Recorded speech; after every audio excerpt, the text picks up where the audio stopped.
et financière, le tripatouillage des constitutions, une jeunesse inécoutée, impunité, la coupe est pleine et n'en rajoutez pas. Le choix d'un bon leader en 2024 sera-t-il la panacée et le déclic d'un Sénégal enfin sur les rampes de l'émergence? Voilà entre autres sujets au menu de Remue Ménage. Et pour en parler, Binta Diallo reçoit ce dimanche professeur Amath Ndiaye, enseignant à la faculté des sciences économiques et de gestion, et Serigne Mansour Tall, enseignant-chercheur à l'université Amadou Mahtar Mbow. Remue Ménage, c'est ce dimanche 10h-11h avec Binta Diallo sur la radio Futur Média.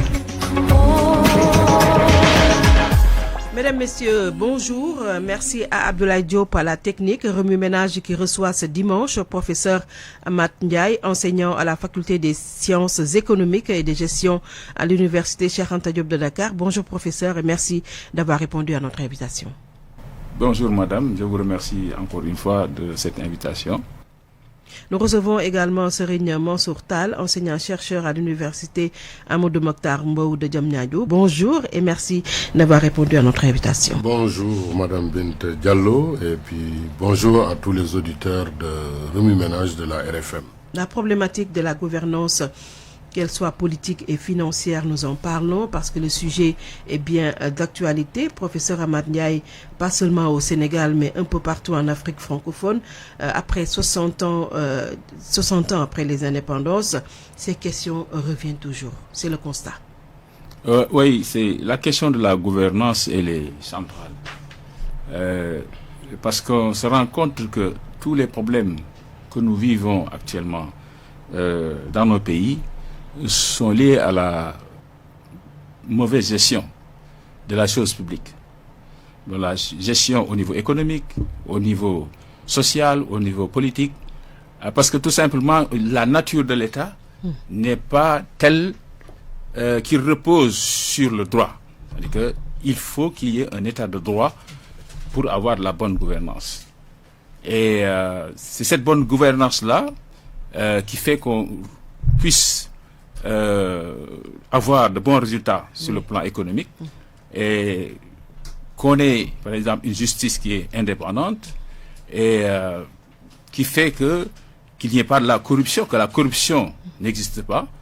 Et sans cela, on a beau faire, mais on n'arrivera pas au bon résultat. Parce qu'actuellement, nous sommes des pays en construction et l'État est au cœur de l'action. Le cas est au cœur de l'action. Donc, il faut qu'il y ait un État qui soit vraiment imbu des principes de la bonne gouvernance et qui se donne les moyens de la bonne gouvernance. Parce que ce qui nous manque dans la sous-région, dans nos pays, c'est que il n'y a pas les fondements institutionnels de la bonne gouvernance. Je veux dire, les fondements institutionnels de la bonne gouvernance, il faut que la loi soit dite. Il faut qu'il y ait une séparation effective, je ne dis pas à la lettre, mais effective des pouvoirs. Il faut qu'il y ait une séparation entre le pouvoir exécutif, le pouvoir judiciaire et le pouvoir législatif. Malheureusement, dans nos pays, il y a un mélange et il y a la suprématie du pouvoir exécutif, qui fait que, par exemple, le pouvoir judiciaire est complètement inhibé et ne peut pas jouer son rôle. Et donc, voilà, globalement, c'est ça. Et donc, à partir de ce moment-là, même on a beau mettre en place des politiques économiques, elles ne réussiront pas. Elles ne réussiront pas parce que ceux qui sont censés mettre en place ces politiques ne sont pas comptables devant le peuple. Ne sont pas comptables. Alors, ce qui fait que, vous avez, des détournements de biens publics, des détournements d'objectifs. Et ça fait que, on ne peut pas avoir de bons résultats économiques et vraiment sortir du sous-développement. Oui, comme il l'a dit, Mansour Tall, les fondements institutionnels de la bonne gouvernance ne sont pas mis en place. Peut-être ça fait partie des pans qui font que les populations, pas seulement africaines, sénégalaises, mais africaines, vivent la situation que nous vivons actuellement.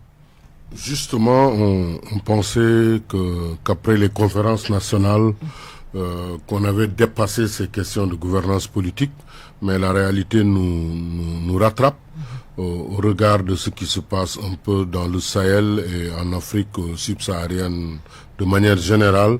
Nous n'avons pas réglé la question de la refondation de l'État-nation.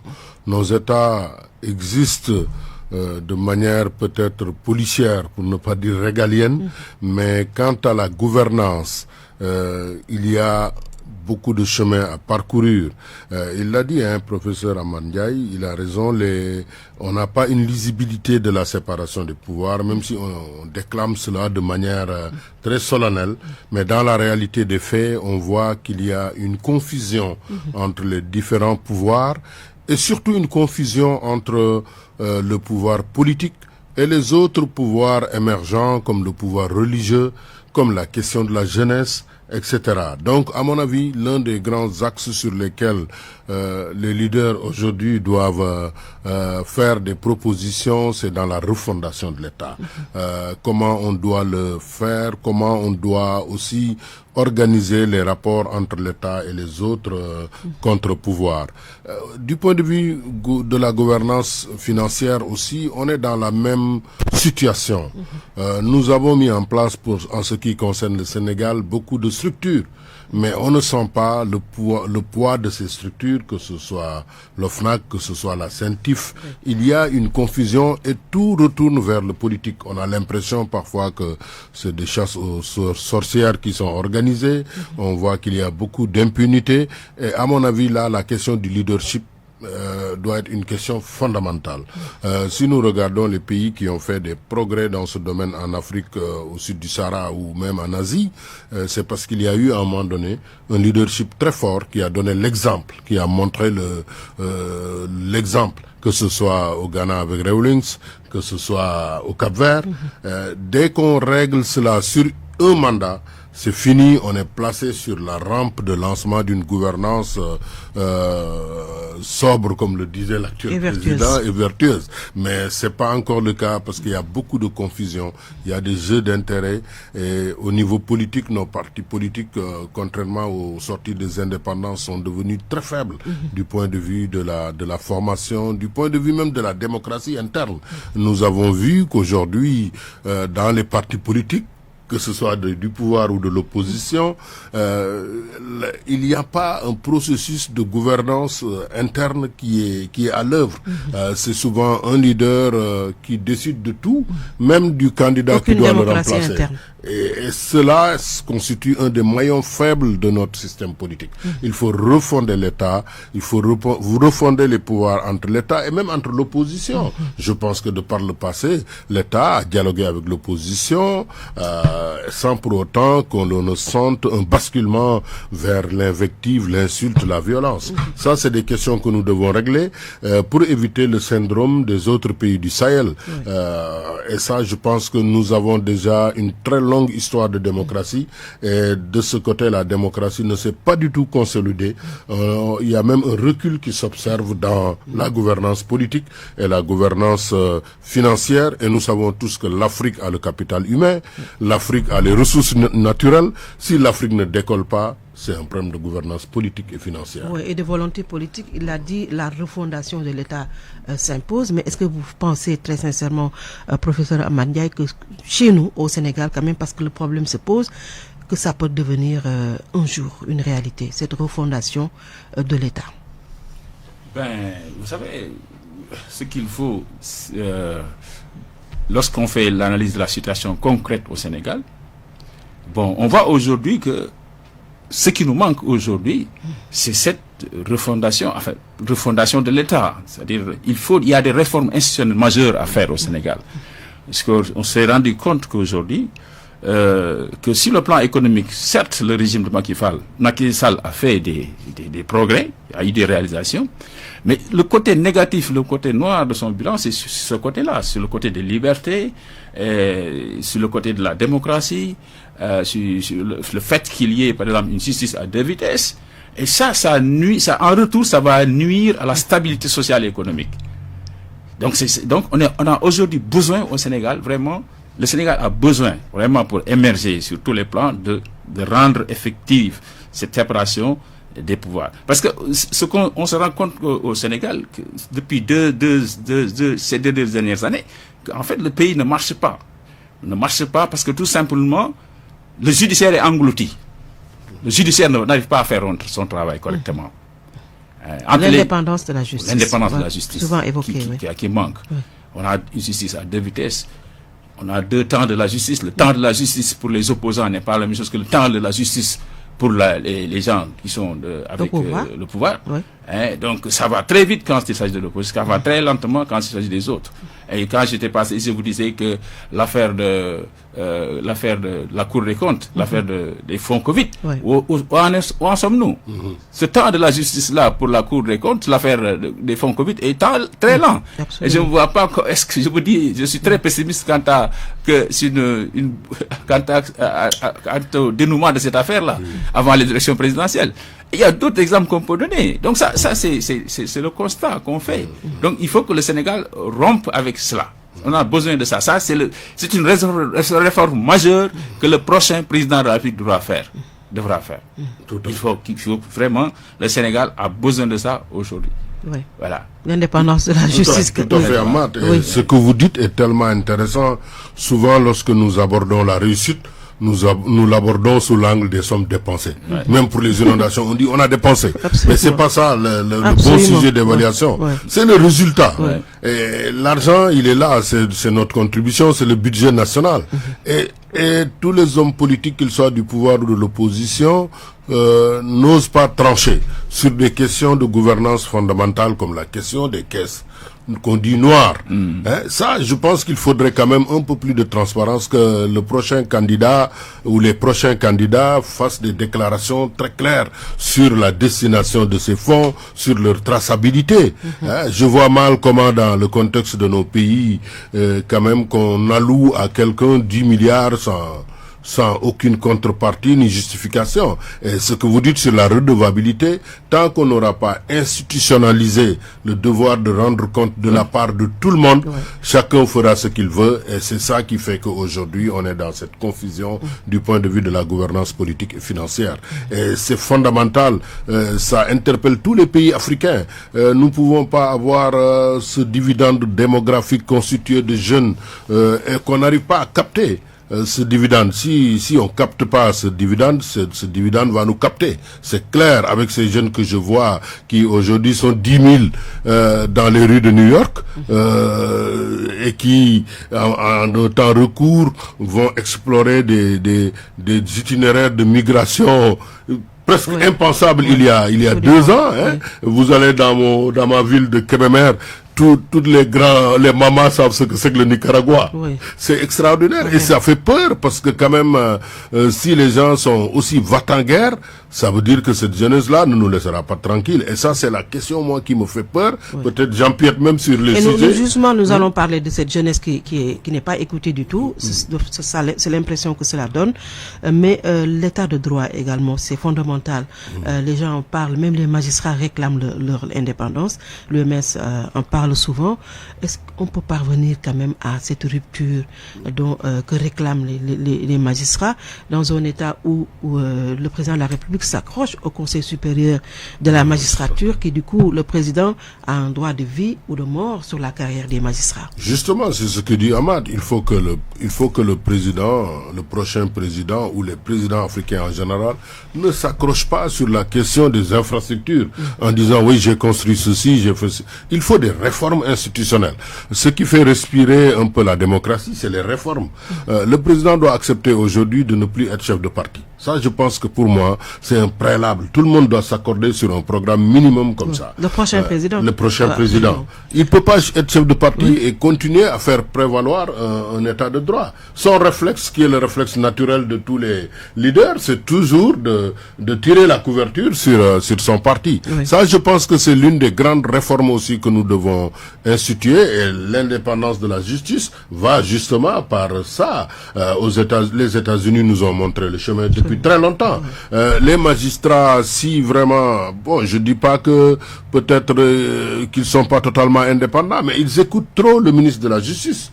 Et ça oblitère leur capacité à pouvoir diligenter tous les dossiers avec une certaine égalité, avec une certaine équité. Donc ça, c'est des problèmes majeurs sur lesquels on doit s'accorder, parce que la question, c'est pas seulement de construire des trains, ça ne réglera pas les problèmes. Il faudrait envisager des questions questions institutionnelles, des questions politiques, et s'accorder sur un programme minimum, comme l'ont fait le Cap-Vert et le Ghana, pour que désormais on dépasse définitivement ces questions. On ne va plus attendre en disant oui, il faut 2 mandats ou 3 mandats, etc. C'est des questions soldées dans ces pays et les gens se concentrent sur l'essentiel. Il n'y a pas de contentieux pré-électoral ni post-électoral au Ghana et au Cap-Vert. Les gens l'ont dépassé depuis 20 ans. Vous allez au Cap-Vert, même la campagne électorale, les rencontres ne commencent qu'après le travail. On n'arrête pas le pays pour justement discuter de questions politiques, encore que les discussions ne sont jamais sur des questions d'idées. Et ça aussi, ça inquiète. Le seul domaine dans lequel je constate que le Sénégal n'a pas reculé, c'est vraiment sur la liberté de la presse. Et là aussi, j'ai un peu peur, avec ces réseaux sociaux, qu'on verse un peu dans la médiocrité. Mais au niveau politique, je ne vois pas des avancées notables, ni à l'Assemblée nationale, ni dans les rapports entre l'État et les autres acteurs. Alors, il a évoqué quand même la question du mandat qui est très très important. Ça fait débat un peu partout, la question du mandat unique. Est-ce que vous pensez que c'est une bonne chose pour le Sénégal? Comme ça aussi, ça nous aurait épargné du trépatouillage constant de la charte fondamentale. Non, à mon avis, je crois qu'un mandat unique, c'est insuffisant. Pour quelqu'un qui travaille, qui fait un bon résultat, il faut au moins 2 mandats, quoi. 2 mandats. Mais on sera dans une constance de préparation de la prochaine élection. Je crois qu'à partir de maintenant, la question des mandats, c'est réglé maintenant. Parce que c'est réglé, on est à 2. À moins qu'on veut retoucher à la Constitution encore. Mais on a souffert quand même avec ces textes. Tout à fait. On est à 2, on est à 3 mandats, on ne savait pas. Mais vous savez, même à un seul mandat, si les fondements juridiques de l'État ne sont pas clairs, on peut toujours rempiler. On peut faire ce que Poutine et Medvedev ont fait. Donc c'est une question d'indépendance de la magistrature. Le président de la République n'a rien à faire au Conseil supérieur de la magistrature. C'est les magistrats qui doivent se regrouper, former leur bureau, régler leurs affaires, administrer la justice. Le président n'a pas à siéger là-bas, par exemple. Ça, il faut faire ce. Mais là aussi, on a évoqué la question de la République des magistrats aussi. C'est pas une bonne chose. Les gens ont quand même non, il faut équilibrer. En ont parlé. Il faut équilibrer. Ouais. Ils ont leur autonomie, leur indépendance, mais les autres, le législatif est là aussi pour les contrôler. Oui. Donc, il faut équilibrer les pouvoirs. C'est une question d'équilibre. Mais le président n'a pas assumé. C'est parce que le président ne va pas à l'Assemblée nationale choisir, dire ceci, cela. Au moins, ça, il ne le fait pas. Mais pourquoi il va à la magistrature suprême siéger et dire que tel juge doit aller, tel juge doit aller? Non. Donc, là, il faut une rupture à ce niveau-là. Donc, M. Mansour disait quelque chose, je voudrais revenir un peu là-dessus. C'est parce que le Sénégal, c'est vrai que sur le long terme, la liberté de la presse a augmenté, mais sur le court terme, elle a reculé. Oui, tout à fait. Comment? Regardez le classement du Sénégal au niveau de Reporters sans frontières. Le Sénégal a quitté la 73e place pour aller à la 104e place. C'est le nouveau classement de Reporters sans frontières. C'est lié aux emprisonnements. Voilà, donc c'est lié aux emprisonnements de journalistes. Donc sur le long terme, ce que dit Mansour est vrai, mais sur le court terme, c'est-à-dire ces 2 dernières années, on a vu un recul même de la démocratie au Sénégal sur ces 2 dernières années. Parce que c'était lié au fait que le président avait toujours l'intention, à mon avis. Il a cherché, mais il n'a pas pu, il a vu que c'était bouché, il a reculé. Mais ça a fait beaucoup de dégâts entre-temps. Donc les libertés ont reculé. Même si sur le long terme, on a avancé. Mais sur le court terme, c'est-à-dire sur les 2 dernières années, on a vu des reculs sur le classement, par exemple, de Reporters sans frontières. Le Sénégal est passé de la 73e place à la 104e place. Et au niveau même, au niveau de la gouvernance, le Sénégal, le classement de Mo Ibrahim, par exemple, le Sénégal est resté toujours à la 9e place. Mais le score a baissé. Le score est passé de 63 à 62, même si on est resté à la 9e place. Sur le long terme, c'est bon. Mais sur le court terme, à cause des enjeux qu'il y a eu sur le 3e mandat, il y a eu recul. Recul démocratique. Alors, tout ça, ça fait dire que, en fait, si dans l'esprit des gens, il était impossible, vraiment, qu'on puisse envisager un 3e mandat, on n'aurait pas eu ces problèmes. Donc la question du droit revient. Il faut qu'on fasse cette réforme-là avant de passer à autre chose. Ça, c'est fondamental. Je ne sais pas si c'est un prérequis ou un préalable, mais vous avez tout à fait raison. Il faut quand même qu'on ait des institutions qui puissent garantir une gouvernance financière et économique, même du point de vue économique. Il faut quand même que le prochain président puisse donner des garanties. Et il y a des mécanismes, moi je suis très frustré parfois. Je disais tout à l'heure que oui, au Sénégal, on a la liberté de dire beaucoup de choses à la presse, mais vous avez tout à fait raison. Il y a aussi quelques égarements liés à des emprisonnements, à des fermetures de radio. Bon, on peut toujours épiloguer et défendre ça, mais à mon avis, il y a des mécanismes sur lesquels on doit s'accorder. Par exemple, un face-à-face entre deux potentiels présidents au second tour.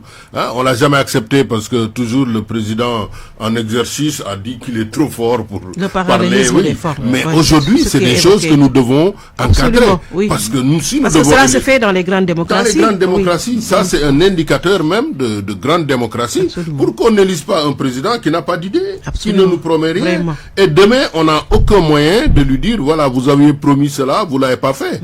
Nous tous, nous avons lu la déclaration de foi des candidats. Oui. C'est des généralités. Ils vont dire, oui, je vais faire ça. On ne voit pas où est-ce qu'ils vont tirer les moyens. Où est-ce qu'ils vont trouver les moyens. On ne sait pas.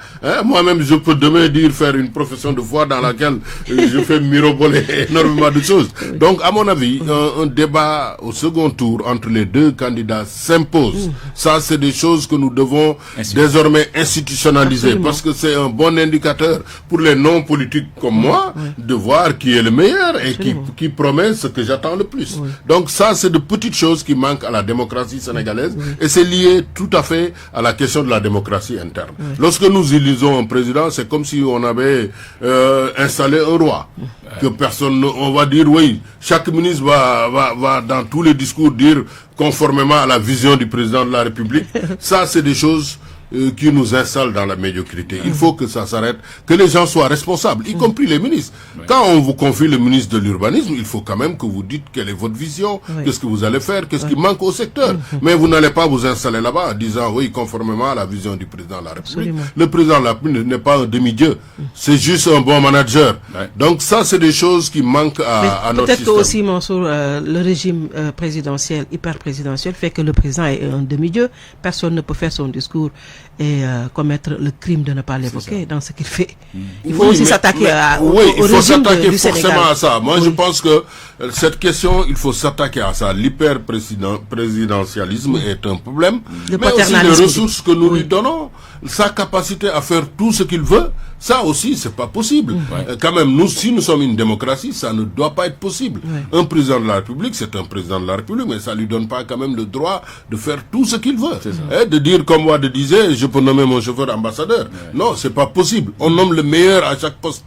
C'est ça qu'il faut. Maintenant, compte tenu des configurations politiques, on s'installe toujours avec ces hommes, mais au moins qu'ils aient les compétences de faire ce qu'on leur demande de faire. Ça, c'est vraiment des choses sur lesquelles le président doit être comptable. Et puis, du point de vue aussi de la stabilité même. La stabilité, elle n'est pas seulement politique. Vous voyez, aujourd'hui, professeur Ahmad le sait, nos universités sont fermées. Les années, on ne sait plus quand ça commence, quand ça finit. Ça, c'est de mauvais indicateurs. Nous tous, quand nous étions jeunes, on finit l'année, on va en France et on commence avec tout le monde. Mais les universités ont été fermées parce qu'il y a eu des préalables, il y a eu des casses, elles ont été malmenées, nos universités, c'est ça? Oui, Dakar a été malmené, mais ailleurs, il n'y a pas eu de casse quand même. Ailleurs, c'est peut-être d'autres problèmes. L'année dernière, on avait décidé de manière unilatérale, à une semaine des élections, de fermer les universités. Il y avait rien l'année dernière. Il y avait les élections. Mais les élections, c'est pas un problème, c'est une solution. Donc ça, c'est vraiment des choses sur lesquelles aussi nos hommes politiques doivent faire beaucoup attention. Parce qu'on avait l'un des meilleurs systèmes éducatifs qui n'avait rien à envier au pays du Nord. Maintenant, on est en train de déstructurer tout ça, et ça, ce serait quand même, à mon avis, le coup de glas qu'on apporterait à notre système démocratique, parce que sans une éducation valable, ce pays va dans des difficultés. Alors, nous recevons dans ce numéro de Remue Ménage professeur Amath Ndiaye, enseignant à la faculté des sciences économiques et de gestion de l'université Cheikh Anta Diop de Dakar. Nous recevons également Serigne Mansour Tall, enseignant-chercheur à l'université Amadou Mokhtar Mbow. Alors, professeur Amath Ndiaye, on a comme l'impression que une vague de coups d'État est en train de s'installer en Afrique francophone et que ces coups d'État sont bénis par les populations africaines, surtout la jeunesse africaine qui n'est pas écoutée de part et d'autre et qui a même décidé de braver l'océan au nom du slogan Barça au Barsac. Ok. Bon, moi, ce que je vais dire sur les coups d'État, c'est-à-dire que dans le monde actuel, avec l'état actuel de la démocratie, les coups d'État ne peuvent pas être, comment dirais-je, par principe, on condamne les coups d'État. Oui. Ça doit être dépassé comme mode d'acquisition de pouvoir, parce que la démocratie a beaucoup avancé. Mais ça, c'est le principe. Mais il faut voir le cas par cas. Les causes. Les causes. Donc, il y a des causes réelles qui expliquent ces coups d'État. Donc, on n'y peut rien. Donc, si les civils ont mal géré, si les civils sont corrompus, il y a la malgouvernance, le peuple ne respire pas, le peuple est dans la misère, il y a de l'instabilité, les militaires vont intervenir, il n'y a pas de chercher de midi à 14 heures. C'est ce qui s'est passé au Mali. Le peuple en a marre, les terroristes étaient partout, il y avait des problèmes partout, mais ce qui les militaires sont toujours des opportunistes. Et c'est l'imam Dicko qui a conclu l'insurrection. C'est l'imam Dicko. Si le processus allait jusqu'à la fin, c'est l'imam Dicko qui devait prendre le pouvoir avec les autres. Oui. Mais les militaires sont venus usurper. Oui. Ils les ont coiffés au poteau. Oui. Donc, ouais, mais peut-être qu'on peut dire que c'est bien parce qu'on ne peut pas laisser les civils s'en tuer aussi. Mais donc, ouais, dans le cas du Mali, c'est ça. Alors, mais une fois qu'ils prennent le pouvoir, il faut qu'ils retournent ça aux civils. Mais le problème, c'est qu'ils veulent rester. C'est là où il y a le problème. Et ils veulent rester. Et maintenant, pour rester maintenant, il faut légitimer ex post. Ex ante, il n'y a pas de légitimation. Mais ex post, il faut légitimer maintenant. Il faut faire en sorte que les gens disent que voilà, vous devez rester. Mais vous savez ce qui se passe actuellement, c'est qu'ils savent que nos militaires savent qu'il y a un sentiment anti-français en Afrique. Mais ils surfent là-dessus, c'est tout. Pour avoir le truc du peuple, la légitimation du peuple. Alors que c'est pas ça le problème. C'est pas ça le problème. Pour rester, ils disent voilà, moi je vais, la France dort, oui, on va venir Wagner, etc. Mais ce qui se passe au Mali aujourd'hui montre qu'en fait, c'est pas une bonne gouvernance du terrorisme aujourd'hui. Parce que je me dis que dans une guerre, moi je compte mes alliés. Mais dans une guerre, par exemple, c'est dans tous les pays du monde, mais on peut même être allié à son ennemi d'hier, dans une guerre, pour gagner une guerre. Mais je ne vois pas en quoi, par exemple, les militaires maliens ont intérêt à chasser l'amunissement, chasser les Français de là-bas. Le résultat est là. Le nord du Mali est occupé par les terroristes.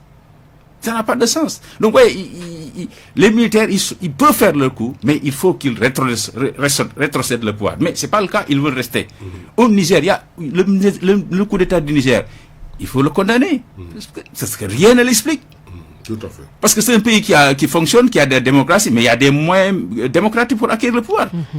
Il faut donner le temps à la démocratie aussi. Vous avez élu quelqu'un pour 4 ans, s'il ne fait pas le boulot, vous attendez 4 ans pour le dégommer. Parce que vous ne pouvez pas mettre le pays dans l'instabilité. Ou bien il y a des moyens démocratiques, vous faites des manifestations, des marches, etc.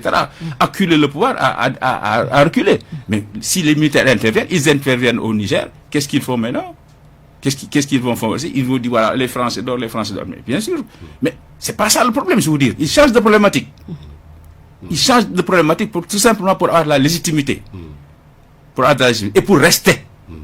Ils ne viennent pas dans l'intention de laisser la place. Les délices du pouvoir. Il y a les délices du pouvoir aussi. Les délices du pouvoir. Donc, oui. ils veulent rester. Au Gabon, c'est un coup d'État normal. C'est normal, on ne peut pas être contre. Mais il ne faut pas être contre parce que ce que faisait la dynastie Bongo, là, ça ne pouvait pas continuer. Oui, plus de 60 ans. Non, je veux dire, c'est normal. Pour le principe, on n'est pas pour vraiment. Mais là, c'est un mal nécessaire au Gabon. C'est un mal nécessaire, mais pourvu qu'ils rendent le pouvoir aussi. C'est tout. Donc, on parle de révolution du palais au Gabon. Il faut qu'ils rendent. Mais comment vous pouvez organiser des élections? Il n'y a pas d'observateurs. Il n'y a pas d'observateurs dans ces élections. On coupe Internet. On met l'armée. Mais ça, c'est avec tout ce qu'il y a. Et alors, tout ce qui s'est passé au Gabon. Donc, vous voyez, c'est au cas par cas. Mais c'est parce que ça aussi, ça dénote de l'échec de la gouvernance. La gouvernance des civils a échoué. C'est pour ça que les militaires viennent aussi au pouvoir. Oui, donc voilà, la question de la gouvernance revient. La gouvernance des civils a échoué. Les jeunesses laissées à elles-mêmes, qui bénissent les coups d'État aussi, mon sultan.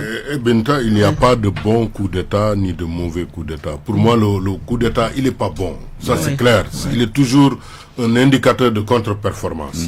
Mais comme il le dit Ahmad, parfois c'est un mal nécessaire. Quand Dadis avait pris le pouvoir en Guinée, j'avais dit non, attention, il n'y a pas de bon coup d'État. Il est toujours mauvais parce que c'est un chamboulement des libertés, un chamboulement de tout ce qui était bon. Parce que les militaires, quand ils viennent, ils n'ont pas fait mieux en dehors du Ghana de Rawlings. Je les ai pas vus où ils ont fait mieux que les civils.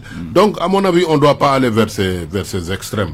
Et ce qui m'inquiète, c'est qu'avant, la population avait peur et était plus ou moins arbitre, mais maintenant les jeunes sont avec les coups d'État, et comme dit Ahmad, c'est parce qu'ils ont créé un thème fédérateur qui est non aux Français. Et là aussi, à la responsabilité des Français, hein. Dans l'histoire des coups d'État, ce sont eux qui étaient toujours derrière, et ça les rattrape. Maintenant, c'est contre eux.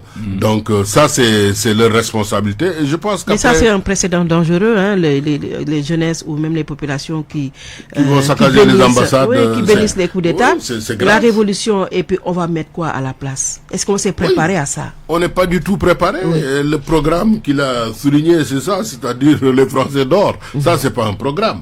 Hein? C'est pas un programme, mais là aussi, il y a la responsabilité des Français dans leur propension à toujours vouloir garder leur précaré, à contrôler les gens. Ça aussi, il faut qu'ils prennent leurs responsabilités, qu'ils sachent quand même que maintenant les gens sont majeurs, ils l'ont été toujours, mais qu'ils les laissent décider pour eux-mêmes. Parce que ce qui va se passer, tu vois, dans un pays où on dit on exclut l'ambassadeur, on ne veut plus le voir ici, et il persiste à rester, c'est des problèmes. Hein. À mon avis, vraiment, il faut qu'on retourne aux fondamentaux. Hein. Quand quelqu'un est élu, on lui laisse au moins le temps de son élection s'écouler, et s'il ne fait pas l'affaire, comme on le fait au Ghana, comme on le fait au Cap-Vert, qu'on le change. Hein, c'est ça les principes de la...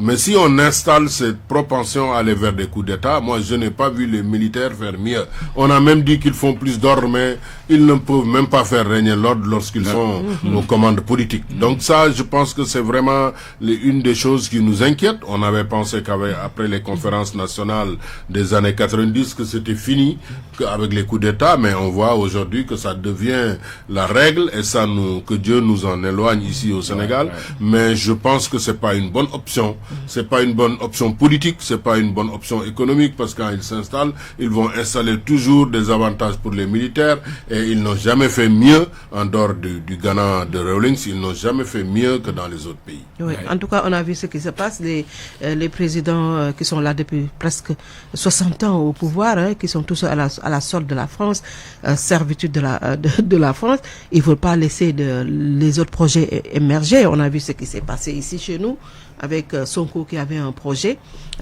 auquel beaucoup de jeunes ont adhéré, ce qui veut dire que pour faire renverser la tendance, il va falloir boxer encore. Bosser ou même boxer, je sais pas moi. Oui, en fait, je crois que il faut que les institutions puissent garantir la stabilité politique. Il faut que les institutions puissent garantir aussi l'alternance politique. Et ça, on revient toujours à la question du droit. Il faut que... Moi, je suis économiste, mais je suis très passionné par les questions juridiques. Parce que je me rends compte que nous, en tant qu'économistes, on a ce problème-là. On ne peut rien faire si les juristes ne mettent pas en place, ne garantissent pas une instabilité sociale et politique. C'est dans ce contexte-là qu'on peut faire de la bonne politique économique. Parce que si vous avez des institutions, si les institutions sont fragiles, il y a la corruption, il y a les détournements, mais ça c'est anti-économique. Vous avez beau faire, mais vous n'irez nulle part. Regarde le Nigeria. C'est le premier pays de puissance pétrole en Afrique. Mais où est le Nigeria aujourd'hui? Hein? Le Nigeria ne peut rien faire à cause de la corruption. Hein, parce que les institutions judiciaires aussi ne font pas le travail, tout ça. Donc l'Afrique a ce problème-là de bonne gouvernance. Vous élisez un président démocratiquement, mais regardez au Sénégal. Au Sénégal, nous avons élu Abdoulaye Wade démocratiquement. C'est pas la France qui l'a élu. Nous avons élu Macky Sall démocratiquement, réélu démocratiquement. C'est pas la France qui les a élus. Et pourquoi ils font pas la politique qu'on veut? Pourquoi ils ne font pas la politique qu'on veut? Parce que tout simplement, au moment de dérouler leur programme, la justice et les autres institutions ne font pas le travail de contrôle nécessaire. On met des institutions de contrôle, on met l'OFNAC, il y a la Cour des comptes, etc. Il y a l'instruction d'État. Mais tout ça ne fonctionne pas normalement. Mais si ça fonctionnait normalement, les choses resteraient dans les rails. Ça fonctionne, mais il y a l'exécutif qui est derrière. C'est ça. Oui, qui pilote tout. C'est accaparé. Oui. Donc c'est phagocyté. C'est des institutions qui sont phagocytées. Donc on ne peut pas avoir de bons résultats. Ça, c'est vraiment tout sur le plan macroéconomique. Et là aussi, donc, les populations ont quand même une très grande responsabilité. Parce que s'ils ne rendent pas compte, nous devons leur exiger de rendre compte. Oui. Et là, ça nous renvoie à la question même de la formation citoyenne, y compris des jeunes, ils sont très bouillants et autres, mais du point de vue de leur formation citoyenne, il y a beaucoup de lacunes. On le voit au sein des universités, le niveau a dégringolé. Mais même la conscience des citoyennes, des étudiants a dégringolé. Il y a des choses qu'ils sont en train de faire, personne ne l'imaginait il y a 20 ans, surtout chez les étudiants. Donc ça aussi c'est un problème général, on ne forme plus les gens ni à l'école, ni dans les partis politiques, ni dans nos maisons. C'est vraiment un petit rot total, chacun fait ce qu'il veut, et ça il faut qu'on régule. Il faut qu'on régule, qu'on revienne à des fondamentaux où les gens quand même sont armés d'une conscience citoyenne effective, et ça on ne peut pas le faire s'il n'y a pas une refondation de l'État qui garantit cette formation auprès des masses dans tous les segments, que ce soit à l'école, que ce soit dans nos maisons, que ce soit dans la rue. Moi tout à l'heure en venant ici, ça fait longtemps que je ne suis pas rentré dans la Médina, je suis effaré par l'encombrement des rues. Et la saleté. La saleté partout ici. C'est ce que je disais tout à l'heure. Oui. On ne peut pas, les rues complètement dégradées. Dakar, c'est des choses sur lesquelles nous devons revenir. C'est pas une question de construire des aéroports, des trains. Même si on les construit dans un contexte comme ça, on ne pourra pas les maintenir en l'état parce que les gens ne sont pas suffisamment formés, suffisamment armés pour le faire. La question de l'éducation des populations, elle est fondamentale. C'est pas une question de l'émission de la France. La France n'est plus là. Nous pouvons faire de manière très douce au départ définitif des Français. Ils sont pas à l'université, ils sont pas dans nos écoles. Là, c'est notre responsabilité. Nous devons prendre notre responsabilité et asseoir les bases d'une conscience citoyenne effective qui pourrait avoir la possibilité d'exiger aux autorités politiques de rendre compte. Et ça n'existe pas. On ne rend plus compte. Même les politiques publiques, on les évalue pas. Vous avez vu les inondations. Mais comment on peut dépenser autant d'argent et qu'il continue d'avoir des inondations? Les gens vont dire, oui, nous avons dépensé 700 milliards, nous avons dépensé 43 milliards à Touba, mais si vous dépensez autant d'argent à Touba, alors que, moi je suis urbaniste, alors que les principes d'un urbanisme durable ne sont pas établis, mais il est évident que à la prochaine pluie, il y aura toujours des inondations. On ne construit pas une ville en imperméabilisant tout, en mettant des routes partout. Une fois, il y a un niveau, si on y arrive, avec la croissance démographique, on va être confronté à ces problèmes. Absolument. 2024, professeur Amath Ndiaye, tout près, tout proche, la présidentielle de 2024 est un enjeu parce que c'est pour la première fois dans l'histoire politique du Sénégal que le président sortant ne puisse pas participer aux joutes. Là aussi se pose la question du choix d'un bon leader. Oui, il faut quand même mettre définitivement le Sénégal sur les rampes de l'émergence, comme on l'a toujours bien chanté. Oui, vous savez, c'est très difficile. On dit souvent que un peuple n'a que le président qu'il mérite. Donc, le choix s'impose alors, le bon leader. Oui, mais c'est ça. Pour le Sénégal en 2024. Parce que, aussi, c'est très difficile. Parce qu'au Sénégal, on a vu que lorsqu'il y a des élections, les gens, parfois, ne votent pas souvent pour quelqu'un qui a de bonnes idées. Ils votent pour quelqu'un qui leur donne peut-être un petit 5 000 francs, etc. Bon, ou d'autres considérations. Ça, c'est des problèmes. Donc, le bon leader, c'est quoi? C'est l'homme qui a de bonnes vertus, de bonnes qualités morales et des capacités intellectuelles. Et tout. Surtout de bonnes qualités morales. C'est important. Parce que c'est pas parce qu'on a un professeur d'université qu'on est un bon président. Non, si on peut avoir moins de diplômes que ça et puis être de très bonne moralité, être un bon président. C'est que le président de la République doit être quelqu'un d'honnête. Quelqu'un d'honnête. D'abord, l'honnêteté, à dire la vérité, etc., à être véridique avec les gens. Et puis, quelqu'un aussi, de généreux pour la population. Parce que nous avons une population pauvre, les gens ont besoin de quelqu'un de généreux qui se soucie d'eux, quelqu'un qui a de l'empathie pour son peuple. Absolument. Ça, c'est important. Parce que c'est important. Et donc, mettre en place les réformes. Parce que nous avons ici des problèmes structurels qu'il faut régler. Les structures de notre économie ne sont pas bonnes. C'est des économies qui exportent des matières premières, qui importent tout. Bon, il faut changer les structures, faire émerger l'agriculture. Il faut aussi changer les structures, comme vous le disait Mansour tout à l'heure. Il faut revenir à l'éducation. Parce que pour régler ce problème de la jeunesse-là, il faut leur trouver de l'emploi. Mais il faut aussi bien éduquer ces jeunesses-là. Il faut bien éduquer. Donc, il y a les réformes qu'il faut faire au niveau de l'éducation. Introduire les sciences et les technologies. La formation professionnelle dans l'éducation, enlever tout ce qui est la formation, l'éducation, l'enseignement général a trop de poids. Il faut aller vers l'enseignement professionnel et technique. Il faut intégrer les sciences et les technologies. Mais pour avoir une jeunesse bien formée, une jeunesse saine, une jeunesse consciencieuse, il faut introduire nos valeurs culturelles et nos langues dans l'éducation. Les langues nationales doivent être introduites. Parce que l'introduction des langues nationales, c'est un facteur de développement. Absolument. Il faut ces réformes-là au niveau structurel. L'introduction des langues nationales, de nos valeurs culturelles, les valeurs religieuses. Parce que dans ce monde aujourd'hui, on voit que l'Occident est en train de nous imposer des choses qui sont à l'encontre de notre culture. Donc il faut que nous, on se recroqueville, qu'on réhabilite nos valeurs culturelles. Tout à fait. On a des valeurs religieuses. Il faut que les gosses soient intégrés dans le comportement des gosses pour que ces gosses-là puissent avoir le comportement normal. C'est-à-dire que c'est des enfants qu'il faut former qui ne vont pas détruire les biens publics et les biens privés. S'ils sont bien formés dans nos valeurs culturelles, nos valeurs religieuses, etc., ils ne vont pas détruire les biens publics et les biens privés comme ça s'est fait récemment. Tout à fait. Donc c'est ça qu'il faut faire. Il faut aussi faire quelque chose. On oublie souvent la culture, mais la culture c'est très important. Il n'y a pas de politique culturelle au Sénégal. Il n'y en a pas. Alors que c'est fondamental. Absolument. C'est fondamental. Il faut que les gens reviennent à former un être sénégalais.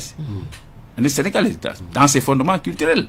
Tout à fait. Et qui intègre ses valeurs religieuses, ses valeurs traditionnelles. Ça fait partie de la fondation. Ça fait partie de la refondation. Il faut refonder le Sénégal culturellement. Absolument. Les langues nationales. Les professeurs qui tiennent à l'éducation et à la formation. C'est le socle en tout cas. Je voulais terminer sur autre chose. Je vais terminer sur ça. Parce que là, c'est un truc que je suis en train de réfléchir pour dire que le prochain président de la président devra faire ça. Ces réformes-là sur l'économie, sur l'éducation, sur la culture. Mais il y a une chose qui est très importante. Vous savez, actuellement, il y a ce problème de l'immigration clandestine.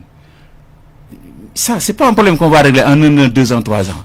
Ça va rester ici peut-être pendant 5, 10 ans. Oui. Donc le prochain président ne pourra pas régler ça. Peut-être qu'il pourra diminuer, etc. Donc nous avons dans un pays très pauvre, il y a beaucoup de problèmes. Et il faut qu'il y ait un axe programmatique sur la solidarité nationale et la protection sociale. C'est-à-dire? Il faudrait que pendant qu'on mette en place des restrictions, il faut qu'il y ait un programme de solidarité nationale et de protection sociale. C'est ça qui fera que les gens ne vont pas rester dans la misère. Le temps qu'on le trouve du travail, ces gens ne seront pas dans la misère. Absolument. Parce qu'on ne pourra pas trouver du travail à tout le monde dans 5 ans. Ça, il faut que ça soit clair. On nous dira qu'il y a des projets quand même pour les jeunes. Hein. On a mis beaucoup de milliards pour ces jeunes-là. Mais malgré tout, ils ont décidé. Parce que c'est des projets conjoncturels. Oui. C'est pour régler des problèmes conjoncturels. Alors que vous avez des problèmes structurels. Ce que je dis là, c'est des problèmes. C'est dans le long terme. Dans le long terme. Mais en attendant, parce que le long terme aussi, c'est le long terme. À court terme, qu'est-ce qu'il faut faire? Il faut par exemple, un ministère de la Solidarité et de la Protection sociale. C'est important pour que la population soit protégée. Le temps, c'est transitoire pour assurer la transition. Parce que c'est des périodes difficiles. Nous allons vers des périodes difficiles. Oui. Il faut beaucoup de solidarité nationale, il faut beaucoup de protection sociale. Nous en étions au bon leader pour 2024. Le bon choix. Le bon Tout choix. à fait. Comme disait Sidi Lamine, nous avons élu un président par défaut. Il faut qu'on n'élise pas le président par défaut. Il y a quelques années, quand je travaillais en milieu rural, les sessions de leadership, lorsqu'on le demandait aux populations rurales, ils donnaient l'exemple en disant que Tidjani, ils n'ont pas dit ils ont dit Mbaye Agnudoy. Il faut que le leader soit l'incarnation de la volonté populaire. Ça, je pense que c'est le préalable. Parce qu'on ne peut pas inviter les gens à une conscience, à un engagement, si on n'est pas la personne qui est choisie. Et ça m'inquiète, parce que maintenant, on dit que oui, il faut choisir telle personne parce qu'il est riche. Il faut choisir telle personne parce qu'il a un parcours ministériel. Mais non, c'est pas ça. Il faut quand même qu'on s'accorde sur un projet de vie. Et ça, je pense que c'est une question fondamentale. La question de la gouvernance ne saurait être prise en charge que par un leadership. Et ce leadership, c'est le point de départ. Il faut qu'on travaille sur un leadership qui est l'incarnation de la volonté populaire, surtout du segment des jeunes. Sans cela, on ne peut pas nous inviter à de l'engagement, on ne peut pas faire un don de soi. Et je pense que c'est fondamental aujourd'hui qu'on règle définitivement cette question du leadership. Ce qui se passe aujourd'hui est inquiétant. Moi, quand je vois tout le monde veut être candidat, je dis mais quoi, ça nous rappelle nos chansons là, on dirait Lambigolo, Koudjokdano. Mais c'est trop. Parce que les gens ont désincarné la question de la présidence. On pense que c'est vraiment c'est accessible à tout le monde. À tout le monde. Ouais. Non, c'est faux. Heureusement il faut que les gens aient un projet. Ouais. Bon, moi, j'avoue, j'ai beaucoup de sympathie pour les jeunes de PASTEF, mais leur projet, je le connais pas encore. Mais je sais au moins, ils ont réussi à faire croire à tout le monde qu'on a un projet sur lequel tout le monde est d'accord. Et ça fait souvent défaut aussi. Wade, durant son opposition, avait incarné cela, avait montré qu'il avait un projet, qu'il voulait rouvrir le canal du Cayor, que les gens vont cultiver, que le maïs va s'étendre sur toutes les superficies. Je pense qu'il nous a fait rêver. Mais on n'a pas vu ça. Donc, à mon avis, la question du leadership, vous avez raison, Binta, c'est une question fondamentale. Je dis peut-être qu'il faut essayer avec les femmes. Pourquoi pas? Pourquoi Depuis pas? 60 ans, les hommes ont joué. Pas? En tout cas, Serine Cher le disait, il faut essayer avec les femmes, mais on ne sait pas. En tout cas, moi, je rêve quand même que le prochain président de la République soit l'incarnation d'une volonté populaire. C'est vrai qu'il faut poser le débat. Pourquoi les femmes n'arrivent pas vraiment à s'entendre sur le meilleur profil féminin? Oui, parce qu'elles-mêmes, elles ne s'entendent pas souvent. Professeur Malick Ndiaye. Alors, peut-être que nous, on a enregistré l'émission, que le profil du président de la République, le choix, on l'aura pas tout de suite, mais bof, il est Benno, son avenir quand même, tout le monde pense que c'est le terminus, que c'est terminé. Au-delà, c'est fini, tout le monde, ce sera je sais pas moi. Oui, ça veut dire que là, ça ne va plus résister autant. Là, c'est hypothétique, hein, parce que ça dépend des hypothèses. On suppose que c'est un candidat qui fait le consensus. Donc, ce parti-là conserve ses chances. En tout cas, d'aller au deuxième tour.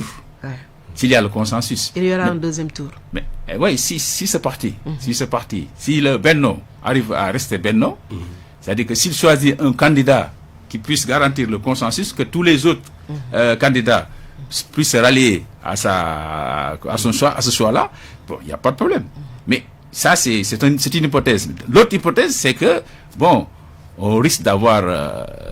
on peut choisir quelqu'un et qui ne fasse pas l'unanimité. À ce moment-là, je pense que l'avenir sera sombre pour le parti. Alors, moi j'aurais proposé, après avoir discuté avec des vieux hauts fonctionnaires dans ce pays, ils me disent, vous savez, ce qu'il fallait faire au niveau de Benno, c'est de choisir 2, 3 ou 3 candidats au niveau de Benno. C'est la solution. Choisir 2 ou 3 et puis attendre que le mieux placé au second tour soit truqué par les autres. Ça, c'est une idée géniale. Peut-être qu'il fallait en parler à Macky.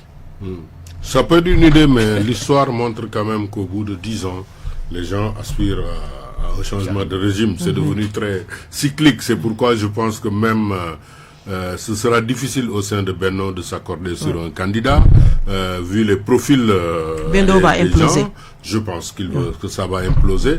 Et le président de la République lui-même a beaucoup hésité avant de faire sa déclaration de non-candidature, parce qu'il savait que son autorité allait s'effriter une fois qu'il a pris la force du décret. Et ça, on le voit, hein. Il y a des gens qui se lèvent et qui disent que quel que soit l'issue, qui défient ouvertement le président de la République. Et ça aussi, c'est un indicateur du recul de la démocratie. Mais au sein du parti, on devait avoir des mécanismes pour désigner quelqu'un. Pourquoi le faire désigner par un président qui part et qui de toute façon n'est plus maître du jeu? Hein? Ça, c'est un mauvais indicateur. Et ça va montrer aussi qu'on a besoin de plus de démocratie interne dans nos structures. Et là aussi, c'est la faute à Benno. Aujourd'hui, ils devaient avoir leur candidat à 4 mois des élections. On ne sait plus à quel sens se vouer. De toute façon, on n'a pas encore vu l'ombre de Karim Wade. Si Pastef n'est pas remis dans le chemin, on voit pas, on va aller vers des choses totalement inédites. Il y a Khalifa Ababakar Sall, quoi, quand même. Oui, qui est là, mais qui ne contrôle pas trop l'appareil du Parti socialiste. Déthié ferait peut-être un candidat de rupture. Idrissa Seck ne suscite plus peut-être ce qu'il suscitait il y a quelques années. Donc on va vers un président inédit. Et je pense que c'est pas mauvais.